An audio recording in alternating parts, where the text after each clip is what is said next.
Hi friends, ఇవాళ నేను ginger garlic paste రంగు, రుచి, వాసన ఏది పోకుండా ఎక్కువ కాలం నిల్వ ఉండేటట్టు ఎలా ప్రిపేర్ చేసుకోవాలో చూపిస్తాను. చూసేసేయండి.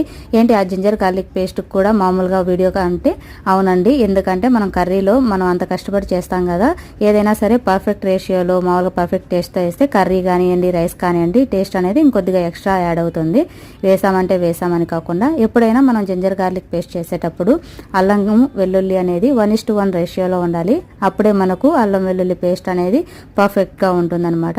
చూస్తున్నారు కదా, మీరు వెల్లుల్లి మిక్సీ పట్టుకునేటప్పుడు జస్ట్ ఆయిల్ వేయకుండా ఫస్ట్ మిక్సీ పట్టుకొని కాసేపు మెదిగిన తర్వాత ఆయిల్ వేసి మిక్సీ పట్టండి. చూసారు కదా మీరే డిఫరెన్స్, ఆయిల్ వేయకముందు ఆయిల్ వేసిన తర్వాత ఎలా కలర్ చేంజ్ అయిందో. ఇలా కనుక మీరు ఆయిల్ వేసి కొద్దిగా మిక్సీ పట్టుకున్నారంటే ఎక్కువ కాలం నిల్వ ఉంటుంది. అల్లం వెల్లుల్లి పేస్టు రంగు కూడా చేంజ్ అవ్వదు, టేస్ట్ కూడా అలానే ఉంటుందన్నమాట. మిక్సీ పట్టుకున్న మిశ్రమాన్ని ఒకసారి ఇలా అంతా కలిసేటట్టు మిక్స్ చేసి స్టోర్ చేసి